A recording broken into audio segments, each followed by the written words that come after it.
नमस्कार दोस्तों, मैं दीपा चौधरी एक बार फिर से आपका अपने प्लेटफॉर्म कॉम्पिटिटिव हिंदी क्लासेज में बहुत बहुत स्वागत करती हूँ। आज हमारा मॉडर्न हिस्ट्री का ये क्लास नंबर 1 है। आज हमारा पहला क्लास है और इसमें हम बिल्कुल स्टार्टिंग से आधुनिक भारत को पढ़ने वाले हैं। जब यूरोपियन कंपनियों का भारत में आगमन हुआ था वहीं से पढ़ेंगे और ये क्लास आपको हर एक एग्ज़ाम में हेल्पफुल होगी। वो चाहे आपका कोई भी टीचिंग एग्ज़ाम हो जहाँ पर भी जीके जीएस आता है, या कोई भी आपका यूपी पुलिस, दिल्ली पुलिस, ये इस तरह के एग्ज़ाम हो, ठीक है, जहाँ पर भी आपको आधुनिक भारत पढ़ना है तो हर जगह ये क्लास आपकी काम करेगी, क्योंकि इसको हम पूरा डिटेल से पढ़ने वाले हैं और नोट्स के थ्रू पढ़ने वाले हैं। आप चाहें तो हमारे साथ मिलकर अपने नोट्स भी बना सकते हैं। तो चलिए क्लास को स्टार्ट करते हैं। देखिए, आधुनिक भारत, इसकी शुरुआत कहाँ से होती है?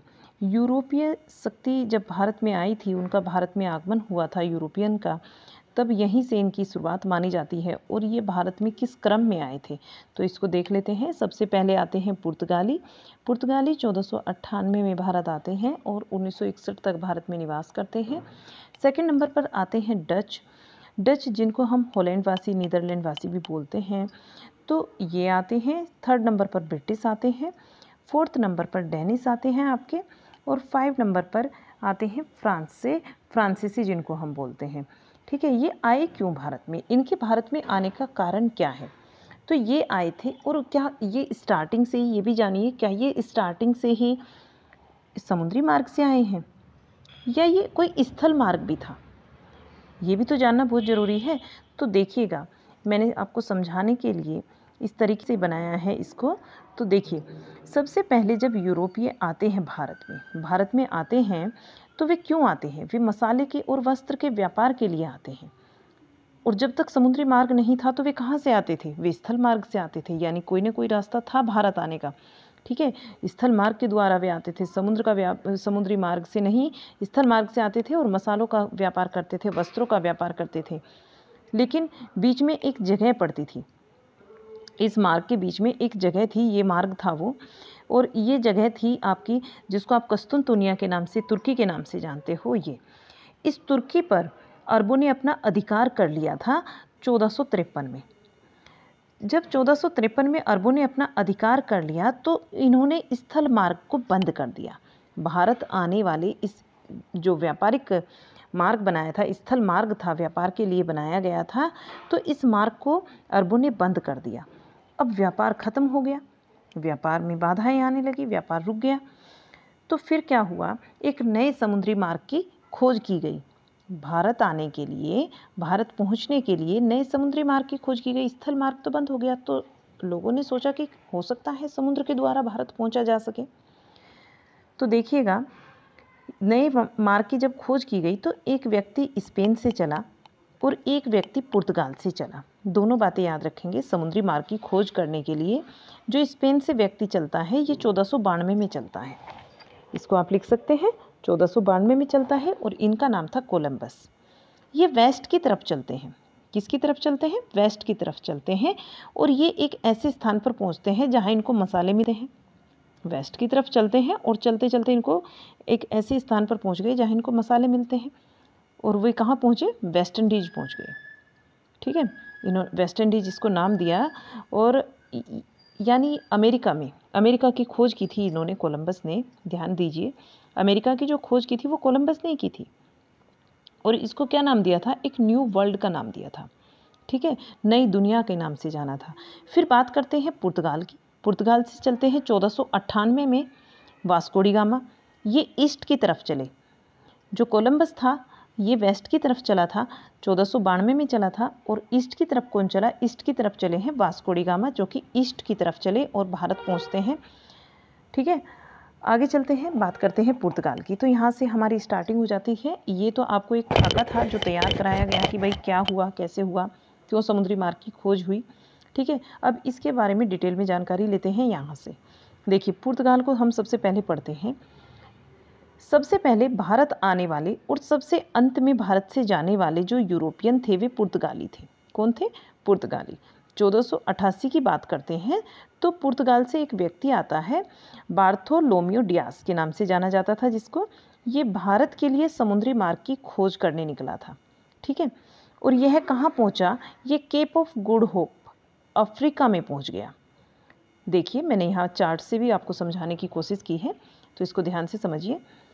ये व्यक्ति चलता है यहाँ से, पुर्तगाल से, ठीक है। ये है आपका बार्थोलोम्यू डियास, ये इस रास्ते से चलता है और यहाँ से ऐसे चलते चलते ये यहाँ पहुँच जाता है। जब ये यहाँ पहुँच गया, इसको नाम दिया गया केप ऑफ गुड होप, ठीक है। इसको आशा अंतरिप के नाम से भी जानते हैं। भारत तो ये नहीं पहुँचा, कहाँ पर पहुँचा? Cape of Good Hope. इसको पता चला कि यहाँ पर तो मसाले नहीं मिले इसको, ठीक है। आना था भारत, लेकिन भारत पहुँच नहीं पाया। अब देखिए फिर दूसरा व्यक्ति चलता है यहाँ से, और ये व्यक्ति जो है 1498 में चलता है, वास्को डी गामा। ये ऐसे चला, ठीक है, यहाँ से चलते हुए, और ये यहाँ से ये केप ऑफ गुड होप नहीं पहुँचा, उसके थोड़ा नीचे से होते हुए यहाँ से ऐसे यहाँ पहुँच गया। इसमें पहुँचने में इसकी एक व्यक्ति ने मदद की थी, वो थे गुजरात के। ये आपका वास्को डी गामा है। यहाँ पर ये क्या है, आपके वास्को डी गामा चले थे इधर से, और ये सीधे पहुँचते हैं कालीकट बंदरगाह पर इंडिया में। और यहाँ राजा जैमोरिन जो है इनका वेलकम करते हैं। यहाँ देखिएगा और आपको अच्छे से समझ आएगा।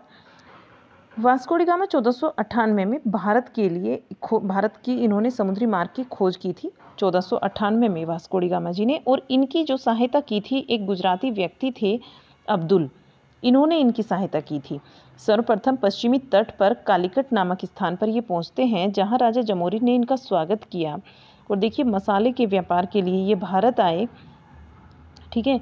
जब ये यहाँ से मसाले लेकर जाते हैं भारत से, ये आए क्यों थे? मसाले के व्यापार के लिए आए थे। जब मसाले लेकर अपने देश वापस जाते हैं तो इनको 60 गुना फ़ायदा होता है, 60 गुना का फ़ायदा हुआ। फिर 1502 में ये वापस आते हैं भारत। जब इनको लगा ये तो भाई बिल्कुल मैजिक हो गया, जितना आप लेकर जा रहे हो, जितनी कीमत में आप लेकर जा रहे हो, उसको 60 गुना ज़्यादा बेच रहे हो, तो कितना ज़्यादा प्रॉफिट हुआ। फिर इन्होंने 1502 में ये पुनः भारत आए, सेकंड टाइम भारत आ गए। 1524 में फिर चले जाते हैं कुछ मसाला इकट्ठा करके। 1524 में नेक्स्ट आते हैं, दोबारा से फिर भारत आते हैं। और कोचीन में क्या होता है, इनकी मृत्यु हो जाती है। इस चीज़ को भी याद रखेंगे। आगे चलते हैं तो बात करेंगे 1503 की। 1503 में पुर्तगालियों ने पहली व्यापारिक कोठी लगाई, जो कि कोचीन में इन्होंने स्थापित की। पहली व्यापारिक कोठी पुर्तगाली जो कंपनी है, इसका नाम था एस्टेडो द इंडिया। एस्टेडो द इंडिया इसका नाम था। और ये 1505 में, देखिए 1505 में इसके पहले गवर्नर बनते हैं, जिसका नाम था फ्रांसीसी डी अल्मेडा। ठीक है, समझ आई बात। पुर्तगालियों की जो पहली कंपनी थी एस्टेडो द इंडिया, और 1505 में पहले गवर्नर बनते हैं इसके फ्रांसीसी डी अल्मेडा, जिन्होंने वाटर पॉलिसी एक चलाई जिसका नाम था ब्लू वाटर पॉलिसी। ठीक है, ब्लू वाटर पॉलिसी इसका नाम था, जो कि फ्रांसीसी डी अल्मेडा ने चलाई है। और व्यापारिक एकाधिकार के लिए समुद्र पर नियंत्रण करना जरूरी था। इन्होंने ऐसा फिक्स कर दिया कि ब्लू वाटर पॉलिसी समुद्र के लिए पर व्यापार जो किया जा रहा था वहाँ पर चलाई थी, ठीक है, और व्यापार का एकाधिकार हो, इसके लिए इन्होंने ब्लू वाटर पॉलिसी को चलाया। फिर अल्बुकर्क आते हैं, पुर्तगाल का जो कि वास्तविक संस्थापक माना जाता है। अल्बुकर्क को ही पुर्तगाल का वास्तविक संस्थापक माना जाता है, पुर्तगालियों का। ठीक है, पुर्तगालियों का वास्तविक संस्थापक अगर पूछ लिया जाए तो अल्बुकर्क को लगाएंगे।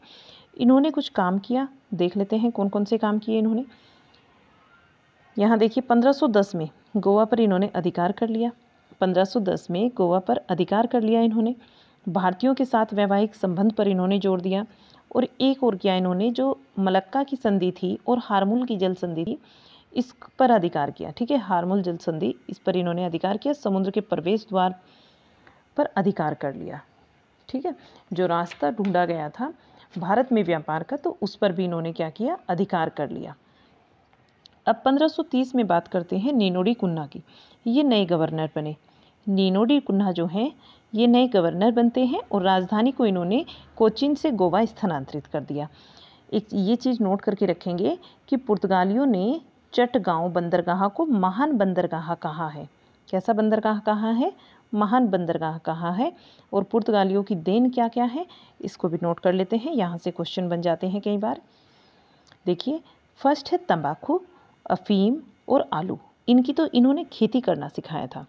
सेकंड में जो गोवा में प्रिंटिंग प्रेस की स्थापना हुई थी 1556 में, ये भी पुर्तगालियों की देन है। और इन्होंने गोथिक कला की शुरुआत की थी। गोथिक कला क्या होता है? जिसका नुकीला जो है इस तरीके से होता है, जिसका सिरा जो है नुकीला होता है। ये इस तरह की आपने देखा होगा, काफ़ी सारी इमारतें बनी होती हैं, तो ये होती है गोथिक कला। ठीक है, यहाँ से नुकीला सिरा होता है इसका। फिर देखिए 1500 जो यहाँ पर बात करते हैं 1661 की, 1661 की बात करते हैं। और 1661 में क्या होता है? गोवा और दमन दीव इनको पुर्तगाल से आज़ाद कराया गया और इन्हें केंद्र शासित प्रदेश बनाया गया। गोवा को इनको आज़ाद कराने के लिए एक ऑपरेशन चलाया गया था जिसका नाम है ऑपरेशन विजय। ये पूछ लिया जाता है कि गोवा को आज़ाद करते वक्त जो ऑपरेशन चलाया गया था उसका क्या नाम था? ऑपरेशन विजय। इनको आज़ाद कराया गया और इनको एक केंद्र शासित प्रदेश बना दिया गया। स्टार्टिंग में गोवा राज्य नहीं था। राज्य कब बना? 56वें संविधान संशोधन के द्वारा, जो आपका 56 कॉन्स्टिट्यूशन अमेंडमेंट हुआ था, उसके द्वारा गोवा को 25वां राज्य बनाया गया। 25वें नंबर का राज्य बना था गोवा। और कब बना था? 1987 में। 1987 में गोवा को 25वां राज्य बनाया गया 56वें संविधान संशोधन के द्वारा। आगे चलते हैं और बात करते हैं डच की। डच इनको क्यों बोला जाता है? ये हॉलैंड के और नीदरलैंड के निवासी थे। डच का कह दिया जाता था इनको। देखिए यहाँ से पहले जो व्यक्ति आते हैं जो कि 1995 में आते हैं भारत। ठीक है, एनसीईआरटी मानता है, एनसीईआरटी के अकॉर्डिंग ये बात मानी जाती है कि 1595 में यानी कि 1595 में पहले डच व्यक्ति भारत आए थे जिनका नाम था कॉर्नेलियस हाउटमैन। कॉर्नेलियस हाउटमैन के नाम से ये व्यक्ति थे और ये पहले डच व्यक्ति थे जो कि 1595 में भारत आए थे। एनसीईआरटी इसको मानती है। अच्छा, इनका फोकस क्या था? इंडोनेशिया। ये इनका क्या था? इंडोनेशिया था। और इनका मुख्यालय कहाँ था? ये इनका मुख्यालय अगर भारत के बाहर की बात करते हैं तो बाटविया इंडोनेशिया में था। ये वस्त्रों के व्यापार के लिए यानी कि उसके निर्यात के लिए भारत आते थे। 1602 में देखिए डच कंपनी जो कि एक सरकारी कंपनी थी, इसकी स्थापना होती है। और 1605 में पहली फैक्ट्री लगी मसूलीपट्टम में, आंध्र प्रदेश में, जो कि व्यापारी कोठी के नाम से भी, इस फैक्ट्री को हम व्यापारी कोठी के नाम से भी जानते थे। ये मसूलीपट्टम में आंध्र प्रदेश में लगी थी।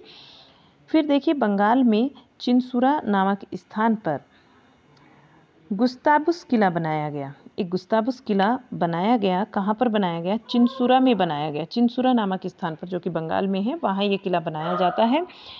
1759 में वेदरा का युद्ध होता है और ये युद्ध हुगली नदी पर होता है बंगाल में। ये युद्ध जो है वो ब्रिटिश और डच के बीच में होता है, ब्रिटिश वर्सेस डच। इसमें डच हार गए थे और ब्रिटिश की जो है विजय हुई थी। ठीक है, तो यहाँ से जो अधिकार बनता है फिर आगे ब्रिटिश लोग अपने हक में कर लेते हैं। और ब्रिटिश के विषय में हम कल इसमें अध्ययन करेंगे। डच की आप ये लाइन और देख लीजिए कि इनका जो भारत में अपना मुख्यालय था वो नागपट्टनम में था। ठीक है, आपको क्लास कैसी लगी? आज की क्लास को हम यहीं पर समाप्त करेंगे। कल फिर आपसे इसके आगे की बात करेंगे और वो बात जो हमारी होगी वो ब्रिटिश से स्टार्ट होगी।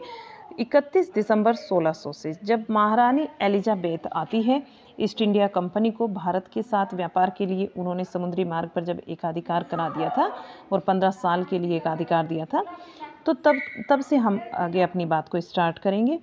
तो यहाँ तक की चीज़ें आपको कैसी लगी आज की क्लास? कुछ जानकारी आपको नहीं लगी हो, कुछ अच्छा लगा हो तो आप ज़रूर कमेंट बॉक्स में इसको लिख कर बताएं। ठीक है, उम्मीद करती हूँ कि पसंद आई होंगी आपको। आप हमारे साथ मिलकर अपने नोट्स भी बना सकते हैं। ठीक है, अगर आपके पास बने हुए हैं तो काफ़ी अच्छा है। फिर आप कोई पॉइंट अगर नया आता है तो उसमें ऐड कर लीजिए। चलिएगा, मिलते हैं आपसे नई क्लास के साथ। तब तक के लिए बाय बाय।